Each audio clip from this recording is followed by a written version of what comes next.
Good morning, Scott here, known as Cantaloupe to some online, and I'm bringing a video to you on a subject that's interesting to me. It might be of interest to you or someone you know. And I want to talk about an idea that I call the semi-absent male. It might sound funny on the surface. You've heard of absent males as in absent fathers, or the opposite, which can sometimes be even worse, having a male around full time. If you're a woman, you might know what that means. And I want to talk about the semi-absent male, because there's a sense of balance sometimes, potentially, in this idea, and I want to explain what I'm talking about. So consider first that we live in a model of society. We don't live in the only model of society, but one of many possible models. And in this model, it is legally required for people to adhere to a certain set of expectations in terms of family structure, in terms of romance, and in fact, polygamy is still outlawed in this country as far as I know.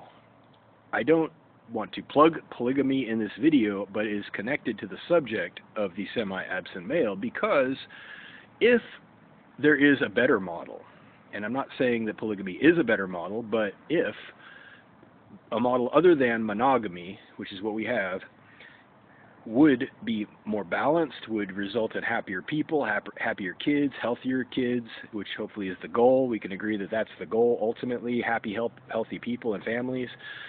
Then there might be an opportunity to at least think about other possibilities than the one that has been rammed down everybody's throat.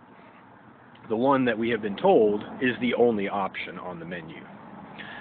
I want to look at this objectively just for a moment. I want to look at what the semi-absent male represents, because you see a lot of houses, homes that is, single-family dwellings, and everybody's living together, right? Everybody's hopefully getting along, expected to get along, but invariably there are challenges, and we are told, we tell ourselves even, that it is as good as it gets. It could be worse.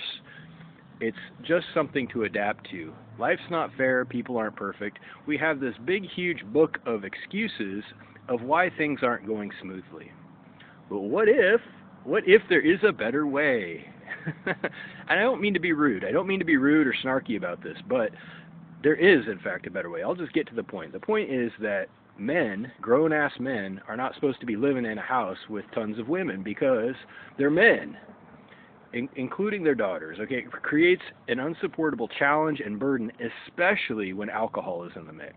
This is the final breaking factor for most families, because when you get drunk, you are no longer responsible for your choices. Well, however you want to look at it, you can say, well, you're supposed to be. You're not supposed to drink under those circumstances. Okay, well, if it's your home, and you're allowed to drink, and there's young women in the house, all bets are off at that point. That is just, it's an explosive mixture. It's an explosive, deadly mixture.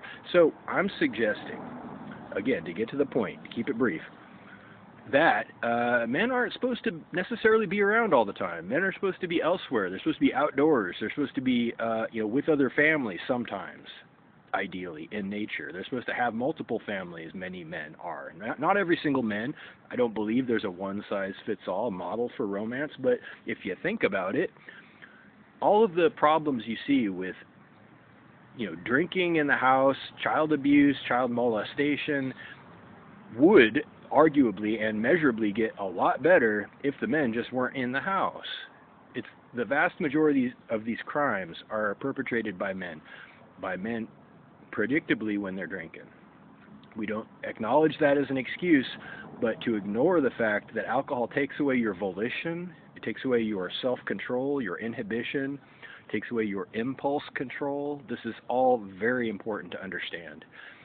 And whatever your feelings about alcohol are, when you have an expectation that a man must choose to either sacrifice his heart when he falls in love with someone else, predictably, as nature intended, come on, or to cheat on his family and to lie about it, because that's what we have. When you have that situation, you have a lot of unhappy men. And what do unhappy men do? Okay, I'm just putting this puzzle together. They drink. You have a man who is told on one hand that he has to take a single spouse or no spouse. He falls in love with someone else at the same time, like he's supposed to, if we're being honest. And now he has to choose between lying about it legally or breaking his own heart. So he gets between a rock and a hard place every single time, every single man, and he starts drinking. I think that matters of the heart, as an aside, as a connected subject, are the root of most problems.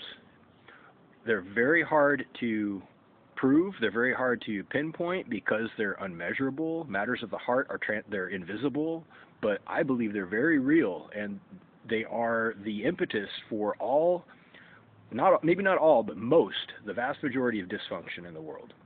Somebody gets their heart broken enough, they become hateful, they become hate-filled, and they stop seeing the percentage in it. If you understand that expression, they stop seeing the reason to want to be part of something. Because if we're being honest, life's not worth living unless somebody's loving you.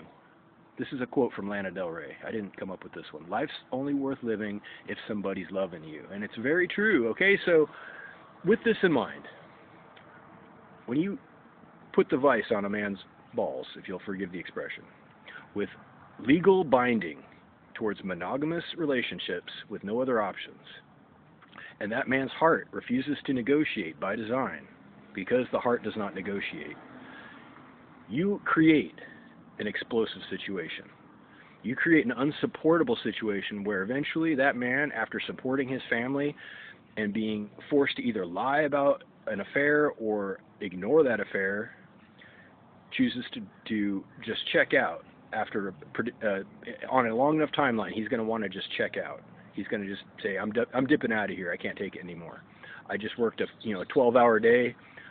I came home. I want to be with this other girl tonight.